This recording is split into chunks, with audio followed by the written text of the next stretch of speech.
Canberra Metalheads. The Archives. Me and You Season 2. Alright, let's kick it.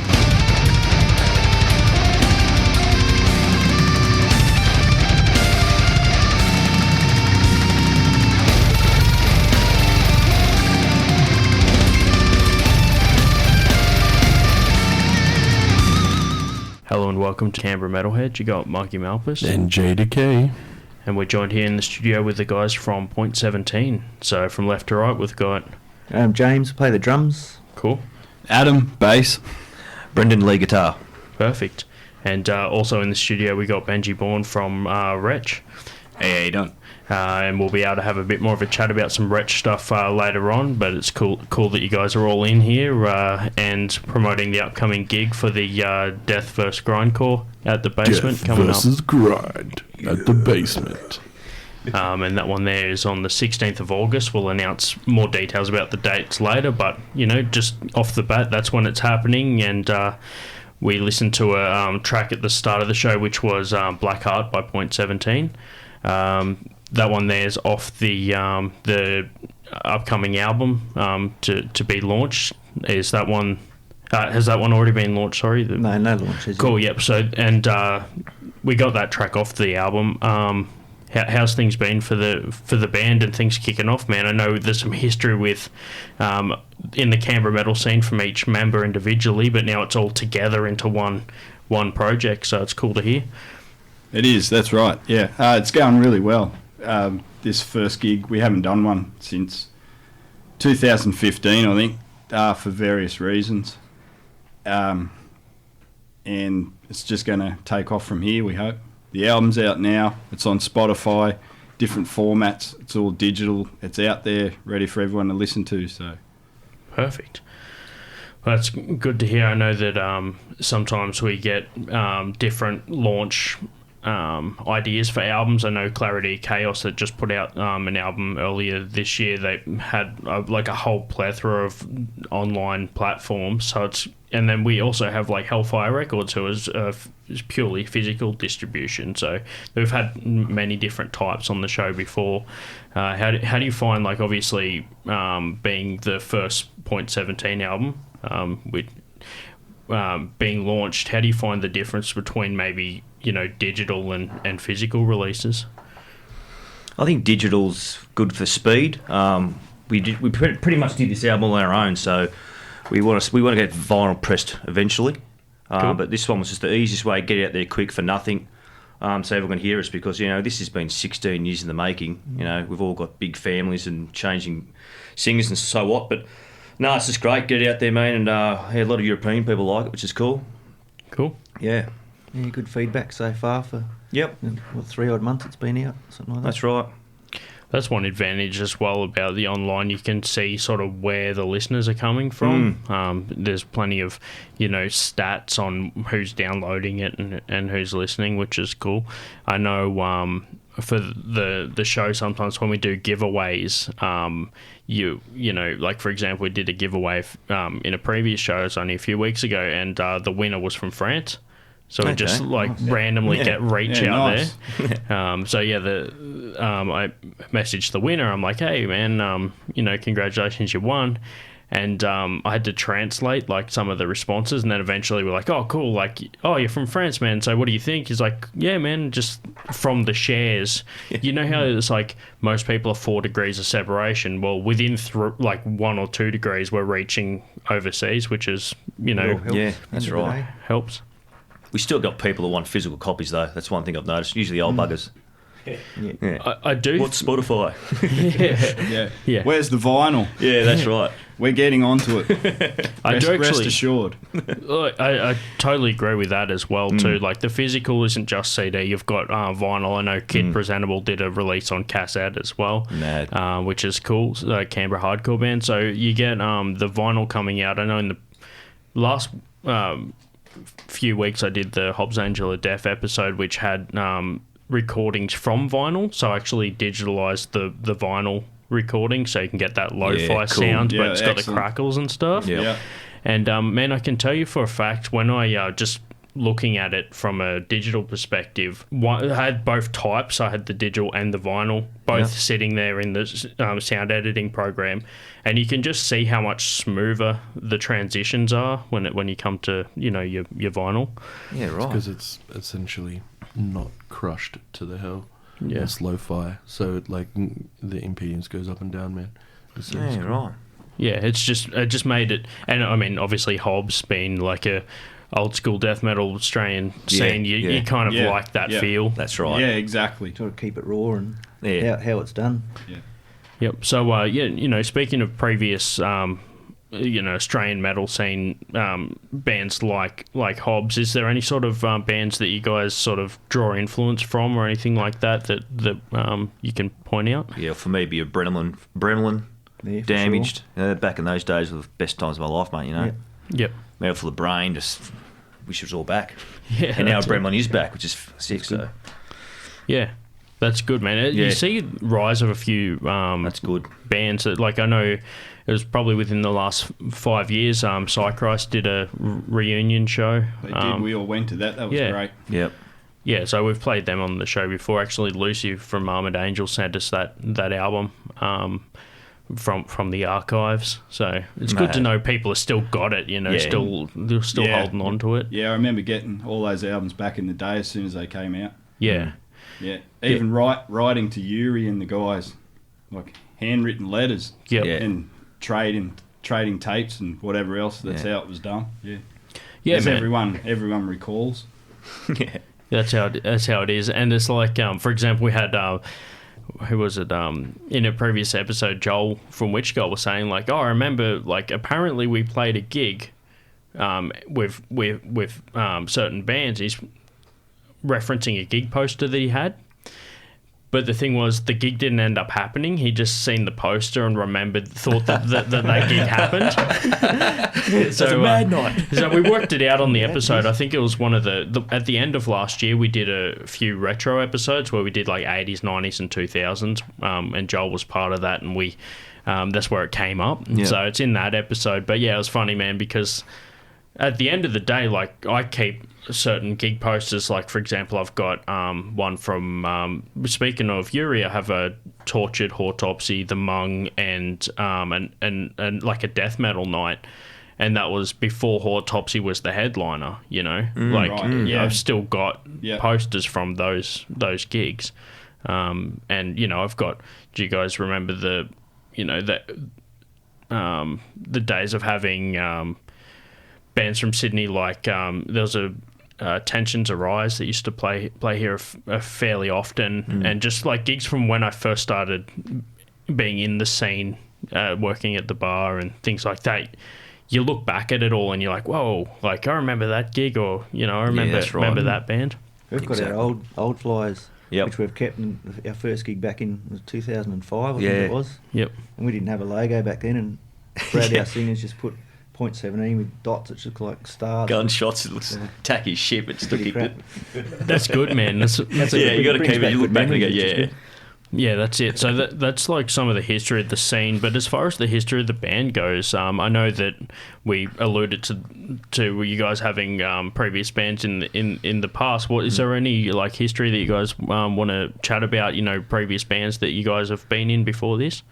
Yeah, well, pretty much. I was in Dehuman. Yep. Way back in '96. Pretty much played for 3 years. Then did John Lennon and Met a Girl and ruined everything. So I left that band and learned some slide guitar and all this weird shit and went, cool, this is different. And then got rid of her and then pretty much met the bloke over there. He moved in with me and then we started jamming in this little 4x4 room with a monster stack. Get cops over every night. It was quite funny. And I remember that time the police came in and he came, it was like 4 o'clock in the morning, loud as hell, mate. And I said to the cop, oh, sorry, mate, it's just too loud. It's just too late to be loud. And he goes, mate, that's too loud to have it any time of the day. And the other copper actually liked it. Yeah. I remember that. Had no lights on the house. We turned the lights off in the house so no one thinks it's us playing. Mate, it was loud. It's ridiculous. Yeah, you get the Bat Sense album comes out. Yeah. That's it. And then we've got Brad, who's not here now, but he was Kill for Satan. So we had a problem with singers for a few years. And we all got big families, so it's hard to get together. But Brad's been fantastic, and that's why the album ended up being finished, I reckon. He pushed us and got it done. He was a bit nervous at the start, but he's stepped up. Yeah, he has. So. And Reed, you come from thrash background, didn't you, mate? Yeah, I was in Smug Goat in Okay. the early 2000s. We played quite a lot of gigs, mainly at the Rock 8 Yep. and the Green Room. That all kind of dissolved about 2005. Mhm. Then I got a random call from Bob, who's That's right. in Wretch with Benji. He said, "Are you doing anything at the moment, band-wise?" I said, "No." He said, "Well, I know these guys are looking for a bass player." I said, "What sort of music is it?" He said, "You'll like it. It's death metal." And I'm like, "Yep, I'm in. What's his number?" And I got in touch with Brendan and James and came up, played a few songs. Yeah, rest is history, Rest is mate. history. Yeah. Yeah, perfect, man. Yeah, That's- so I'm down in Cooma still to this day. Yep. So I've been travelling up for rehearsals for 13 years. Yeah, it's great. yeah, that's cool, Wouldn't man. change Yeah. a thing. Nah.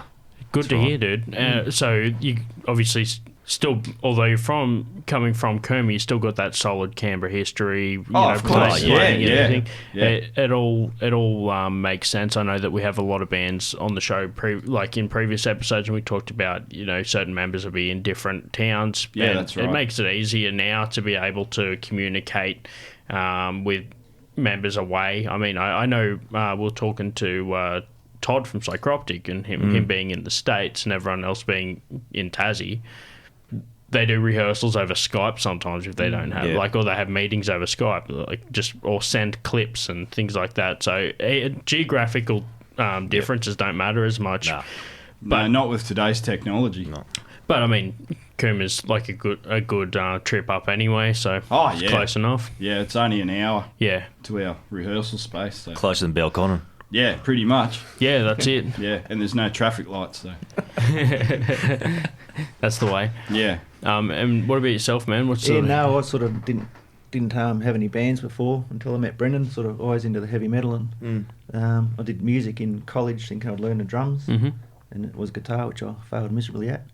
And I sort of hung out with the boys in Dehuman when they were jamming and stuff, and had the odd dabble on the drums, and moved in with Brendan, got a $500 5-piece drum kit. And That's right. gone from there, pretty much. So, Yeah. not as musically backgrounded as these two. You're But natural, mate. It's good, man. It's good to be able to smash it out and join a band. Sometimes coming in fresh means that the influences that you're having are from the other members as opposed to definitely. Spot on. previous Yep. influences. But then again, it's good to be able to have experience with stage presence and stuff like that versus coming in fresh. You can learn that on stage. I mean, definitely. not exactly walking around too much and with the drums, but You could do some Lars things on 1 foot.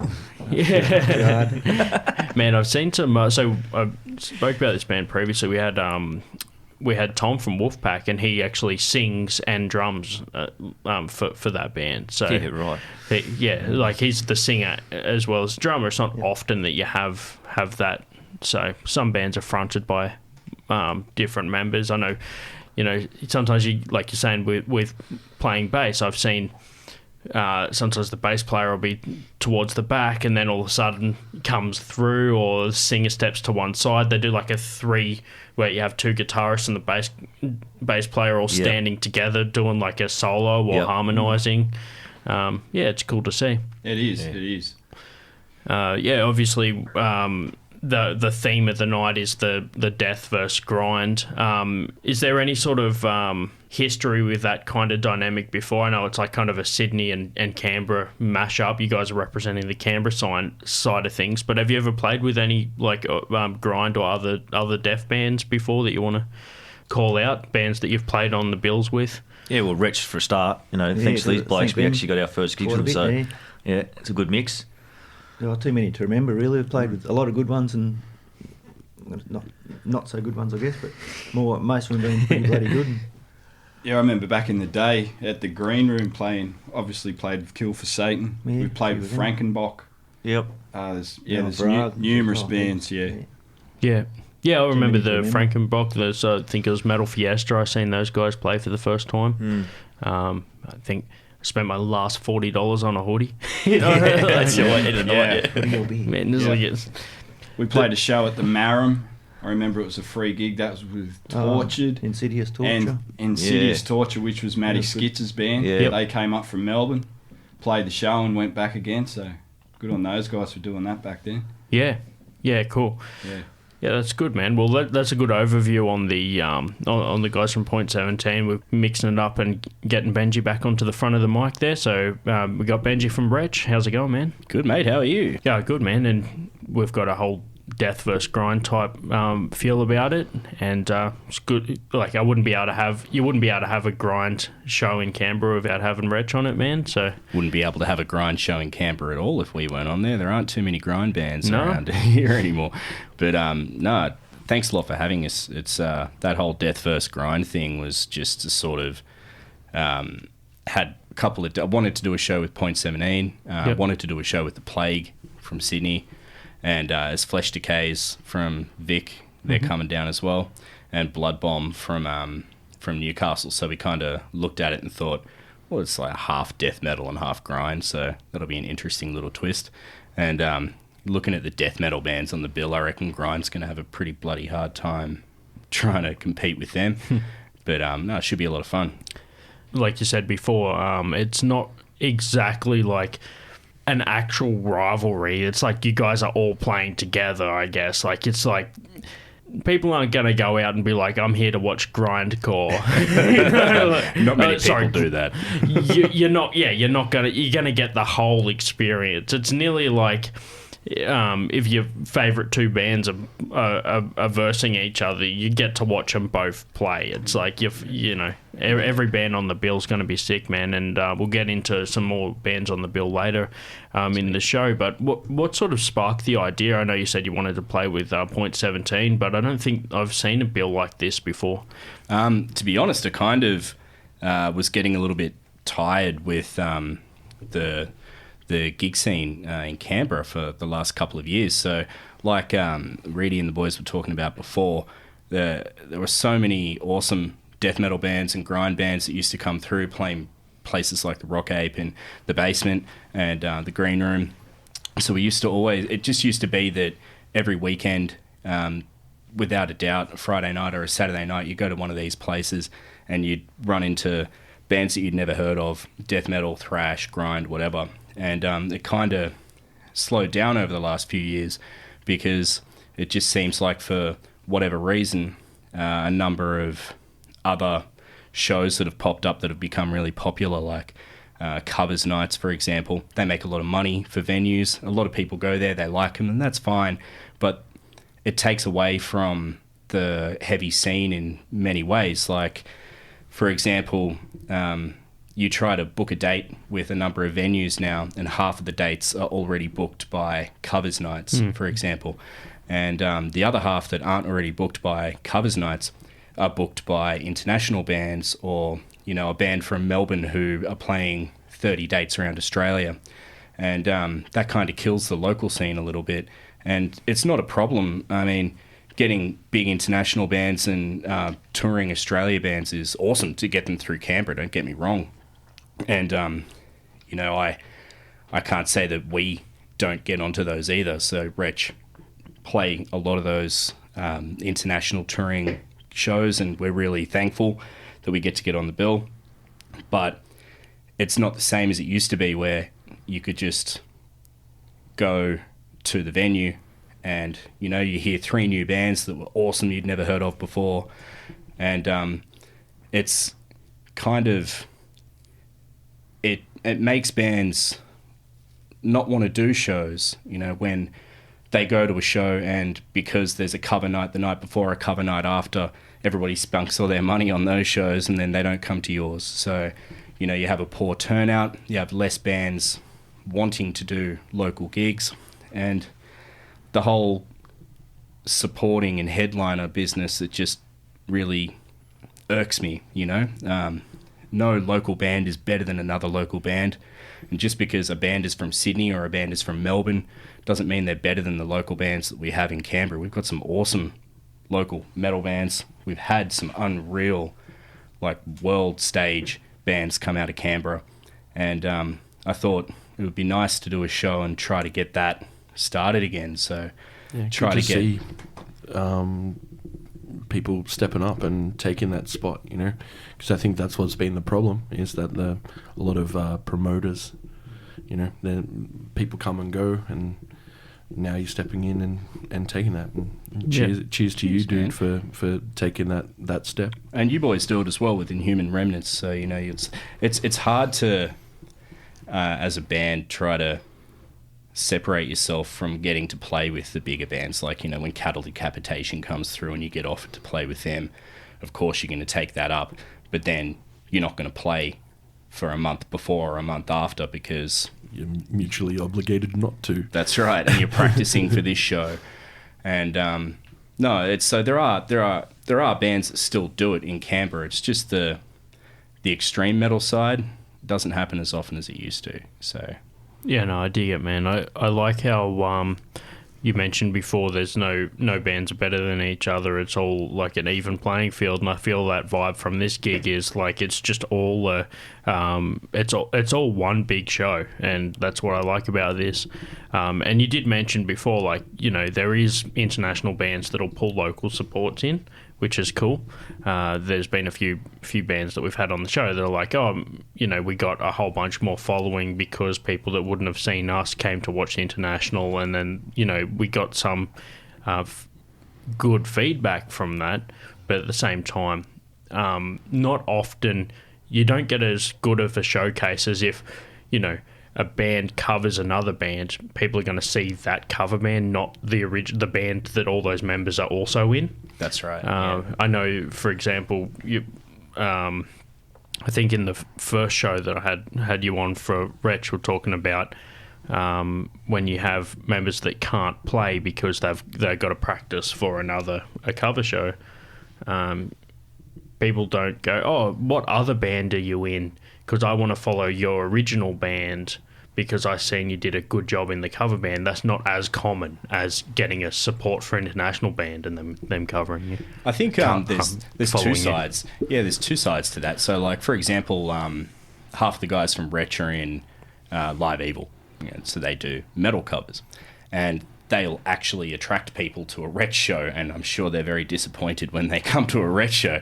But because they're playing really heavy music, and, you know, they cover Iron Maiden and Accept and stuff like that, and they come and have to watch Wretch.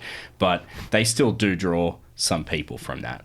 I'm talking more, you know, and I've done it myself. Like, I've done covers gigs, and there's nothing wrong with it. But when there's one every weekend, that's when it starts to really affect the local original metal scene. Yeah, gig saturation.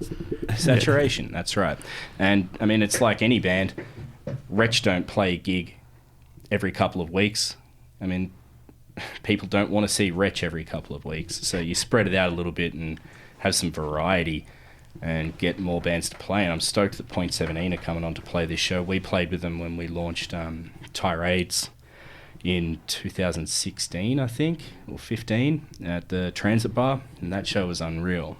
You know, it's I want to get that happening a little bit more. Yeah, man, that's awesome. Yeah, for and sure. That's a big part of our show. You know what I mean? Like we're trying to support that local underground kind of Canberra scene. That's why Marky started this.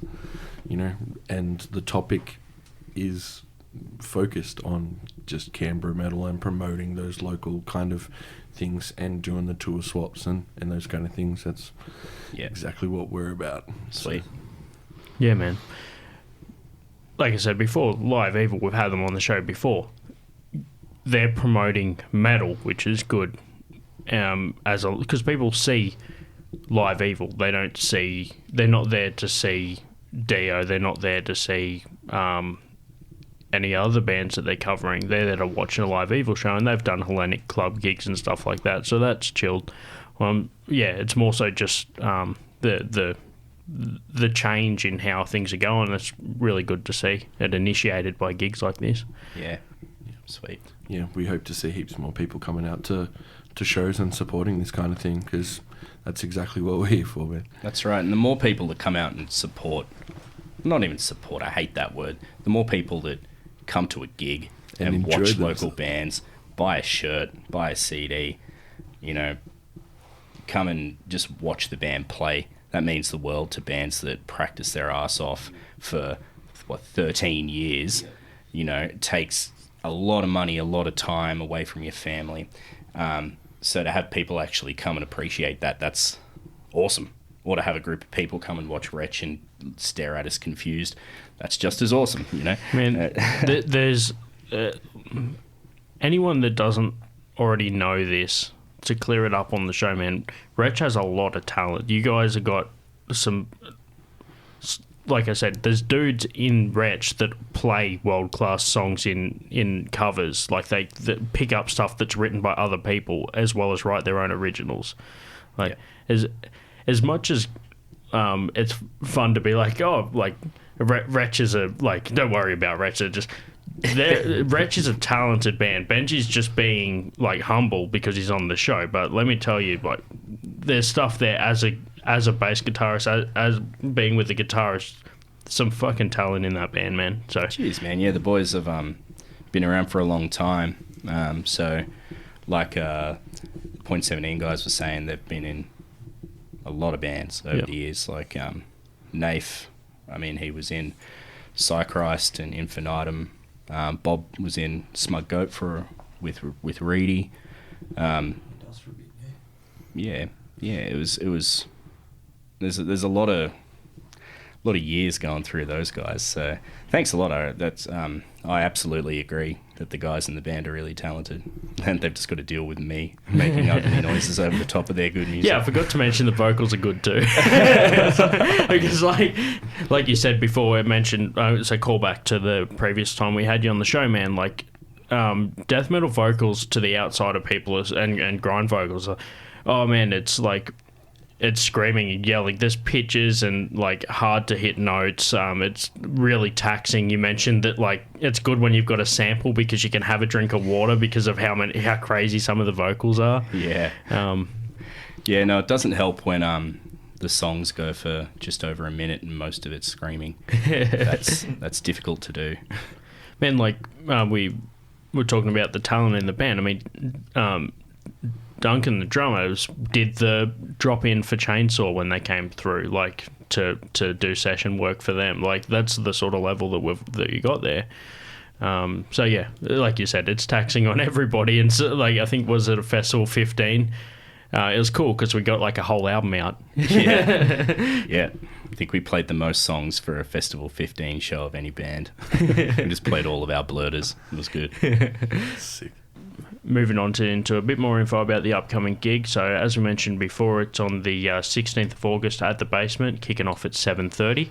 As well as Wretch and Point 17, we've got a few other bands on the bill. So we've got As Flesh Decays and as well as Bloodborne. Yep. And The Plague. So we'll be able to hear some more of their tracks later on in the show. But as far as the history goes, like we've had As Flesh Decays on the show before. And, it's an obvious choice to have for a bill like this. Benji, how did they come about? Is there how did they come up on the radar? I've been wanting to play a show with them for ages. And so Blizz has got in contact with us a couple of times before and asked us to play shows over the last few years. And just happened to be that every time he asked us to play, someone was having a baby or... I was overseas with work or something. For some reason, I couldn't do it. So, yeah, I hit them up just because I wanted a good death metal band, and they're really good. So, they're sort of all the bands on this bill are just ones that I wanted to play with, really. So I've been wanting to play with As Flesh Decays, wanting to play with The Plague for ages from Sydney. Shano is a legend, and he's been in heaps of Sydney death metal bands over the years, and so they were an obvious choice as well. But Blood Bomb are an interesting one from Sydney and the coast, so they're like I guess you'd say gore grind, so they're the other grind band on this bill. And I think they're grosser than us, and their song titles are worse than ours, and their songs are shorter. They sound a little bit nastier, so that'll be fun to watch. Sabs, the vocalist of Blood Bomb, he has been in a number of other bands from Sydney over the years, so like Festering Drippage, he was with them for a while, Lower Back Problems, and a few others. So they'll be really good. Something interesting for people to see and have a bit of a giggle at, 'cause that's the thing with grind. You know, a lot of grind bands don't take themselves too seriously. You got that humour behind it, and they're definitely along that sort of vein, same as Wretch. So Yeah, for sure, man. Well, like you said, man, they don't take themselves too seriously because it's fun. Like, it's the whole thing of the whole point of the gig is to, you know, go out and do, you know, entertain people. yeah. If you take it too seriously, then some people might not find it entertaining. Well, it's if you take yourself seriously when you're in a grind band, like some bands are serious, like Napalm Death. I mean, they're singing about serious stuff. But we have a song called Glory Hole Confessional. If you take that seriously, then there's something wrong with you. Yeah. You know, Festering Drippage had a song called Fungally Infested Fistathon. If you're taking that seriously, then, you know, you shouldn't be playing shows in front of groups of people. You should probably be in prison. Or at a Glory Hole Confessional. Oh, man. That's exactly right. You don't take it too seriously, but also it's like we mentioned before, some serious talent to be able to entertain people as well. It's not something you can just go up and do. There's a lot of you know, work that goes into planning stuff out and gigs and promotion and all that sort of stuff. We've had As Flesh Decays on the show before, and we came across the mutual trading ground of you know, cult movies and horror and VHS and all that cool sort of stuff, and I understand that you're a bit of a fan yourself. Yeah, that's actually how I met Chris Blizzard from As Flesh Decays. Yeah. So we met through online horror groups and talking about VHS and stuff, and then Yep. it turned out that he was in As Flesh Decays and I was in Wretch and he liked Wretch, so it was kind of fun. Get to meet each other in the other way. But yeah, I collect a lot of Stuff. weird stuff. I know Yeah. one of the questions from that was what was their favourite series? Our verdict's in. Can you choose one from the horror series? What's your favourite series? I'd have to say Child's Play. Yep. Yeah, just it went pretty bad towards the end, but yeah, I've got Chucky tattooed all over my arm. Yep. So I'd have to say he's probably my favourite. The new one's good, even though it's not Brad Dourif. A lot of people hate it. I like it. Oh man, like I said, a lot of the cult films and, you know, horror creeps its way into the scene, which is what we want. You know, cool samples and intros and I guess themes, song titles, all that sort of cool stuff. So you nearly need to mention it as part of the show. I mean, even the gig poster is the Dawn of the Day of the Dead. Yeah. It's Bub from Day of the Dead. No, I think a lot of my favourite Australian grind bands have some samples that they make the song. Like you listen to See You Next Tuesday by Blood Duster. Yep. It's just full of samples from Boogie Nights and Bad Taste and stuff like that. So yeah, I love it. I try to get as much of that into the band as I can, but I think Duncan likes fart noises more. And snore samples apparently is Duncan's main stakehold. No, we recorded that because when we went to Europe, I snore really badly and Duncan snores really badly, and they took to recording us snoring so they could play it back later, and they thought it was hilarious. Bob actually did this little side recording project. Not sure if I can say the name. Go ahead. Swanfucker. There we go. Yeah, so he did that, and that was this long Doom opus that just had Duncan snoring behind it. Worked pretty well. I've used a similar idea with like apps. You actually get applications on your phone where they tell you how well you slept, and if you snore, it'll record it so you can listen back. So I have a bunch of snore samples of like from the same thing.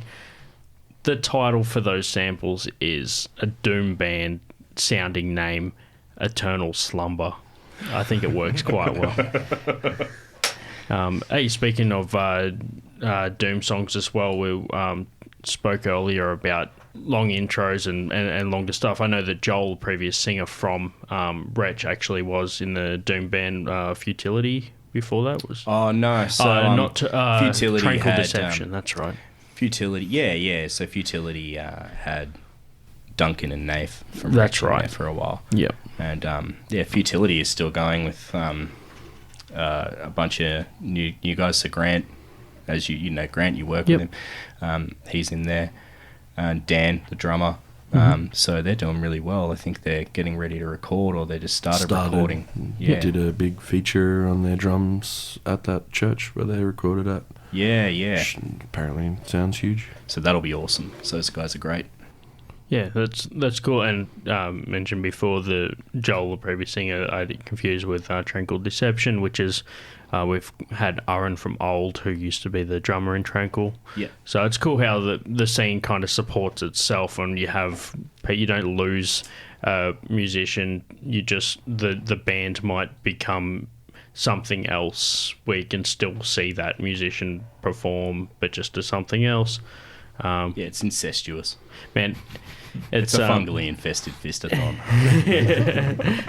But only the result is good metal, as opposed to any sort of negative impact. It's actually good in this case because you don't lose all that kind of influence and talent. It goes into something else, which is cool. Yeah. So yeah, that's the other bands that are on the bill. We're going to have a bracket now where we play a few of those bands and give everybody a sample of what they can expect on the night. But for now, they'll close up the interview section. Thanks for everybody for coming in. I like to do these feature episodes where we've got multiple perspectives on the same gig. So thanks everyone for coming in and talking about the upcoming show. Thanks all for coming in. Thanks for having us. Thanks for having us. Cheers, mate. Bianca, bam!